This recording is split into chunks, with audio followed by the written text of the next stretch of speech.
Welcome back to the final part of the show. Erica Drum is taking over the Six Kitchen. So, Erica, remind us what we're having. We're having... Stop! I'm not doing this. Just see a little bit of a disco dance. No. I was like, She's been kicking herself for not saying it right at the top, so I wanted to give you another opportunity. Because Milan, you say Milan, but it's... Milanese. Milanese. Milanese. That's right. Okay. Started it differently. Thanks, guys. Thanks. Deserve an award. Okay, what do we do? Are you doing a Michael Jackson impression? Yeah, a little bit. We just saw the one glove. Oh, sorry, yeah, the one glove. So how do we start? So I'm using pork. It is traditionally done with veal. Okay. But I'm using a pork fillet, which will come like this. A pork steak, it's called sometimes, or a pork loin, tenderloin. And I've cut it up into pieces. So I have one piece in a bag like this. Okay. And you know what? I feel like this meal is like a double job for people. It's a little bit of a stress reliever. Lovely. Okay. So we're going to have to bash the out of the pork. Right? And you don't want to make a hole in the middle. You kind of want to spread it across. And you're trying to get it nice and flat, so you're tenderizing the meat. Yeah. And it's nice and handy to do it in a sandwich bag. So you can take that one out and keep going with the other ones. I have one here ready to go. Okay. So we're going to egg mixture it and then we're going to breadcrumb it. But I've decided to add lemon and parmesan to my breadcrumbs. Oh, yum. So this is the lemon zest. We're going to use the juice as well in a little while for the butter that we put on top. Again, this is just so easy, guys. You don't have to put it in, you know, if there's people who don't love lemon or if you don't have it or you don't have parmesan.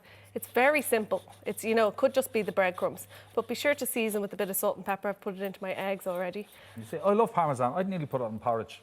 Oh, yeah. Well, they do savoury porridge dish, you know, that has parmesan on it. But I'd be the same, Martin. It goes so well in so many dishes. It's really delicious. Yeah. So that's it. You just kind of coat. I would put more in. Like a bit of a schnitzel. Exactly like a schnitzel. Okay. It's just, you know, Italy's version of it, Milan's version of it. So try and keep one hand wet and one hand dry. It's not going to work for me today because I'm going to just use the one hand.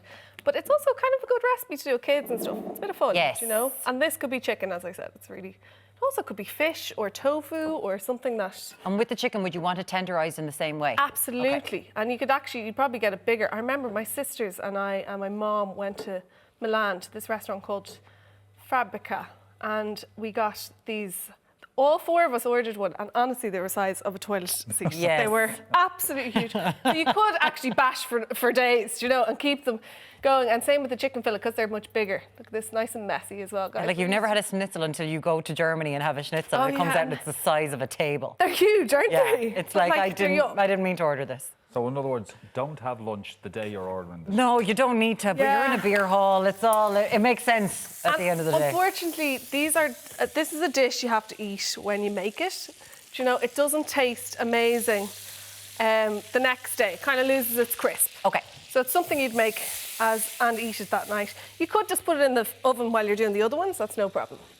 So I've put some butter and oil in the pan and I'm laying it in. Now, it's not absolutely roaring hot. It's kind of a medium heat because you do want to cook the meat before, say, the cheese or anything else burns underneath. And it being television and there being 3 minutes is so very handy, isn't it? So, yeah, we're not going to kill everyone and have raw meat because here's what I made earlier. Yay! So what I'll do, actually, is I'll just set that aside. So that's what you do, 3 minutes each side. Turn it. I've already turned this, but I'm actually just going to blast up that heat for another second. Oh, look at it. So we are going to make a butter to go with it. So this is a caper lemon butter. That's all it is.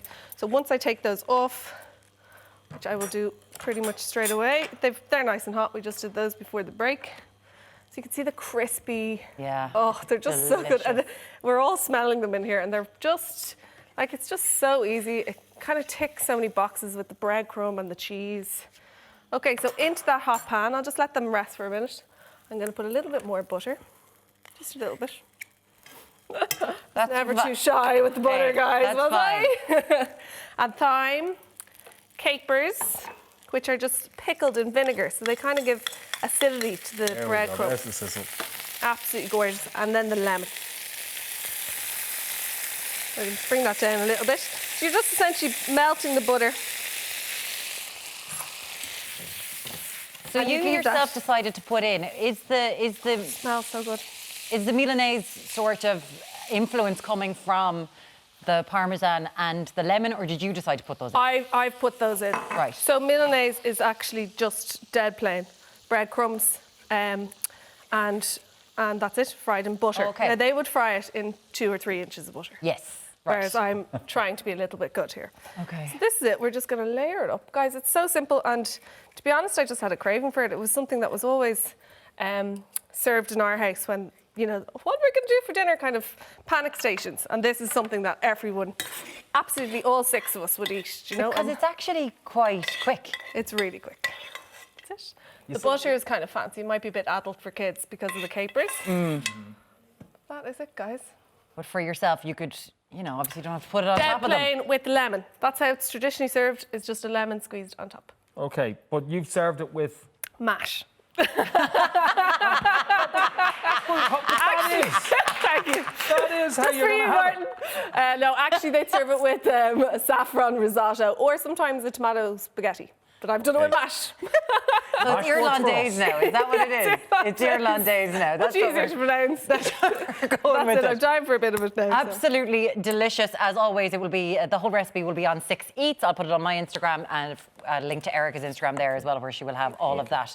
Plenty of comments in. Jenny in Limerick said, love Kerry Katona on the show tonight. She's so down to earth, honest and funny. She is that. And Kerry Katona looked fantastic on the show tonight. It's not about a people look, but I do agree with you. She looked absolutely stunning. She seems so genuinely happy and at peace. I am delighted for her. Wasn't she very sort of just positive and everyone kind of deserves love? Yeah, and she's absolutely right about people and their comments about her. And what other people think of you is not your business. It's not. And just leave them off, let them off. She Let was them deal with really, things themselves. she gave me a whoom to my step on a Monday. I think she did that for an awful lot of I people. really think that she did. And unfortunately, that's all we've got time for this evening. A huge thank you to our guests, Kerry Katona, Ronan O'Gara, and Brian and Thyann from Cork Rooftop Farm, and of course, Erica Drum for the fabulous food. We won't get her to mention what it is again. No, we'll just leave it. No. We'll be back tomorrow evening to catch up with illusionist Keith Barry, and Love Island's Dr. Alex George will be talking to us as well. Until then, stay safe and have a good Monday night. Bye-bye.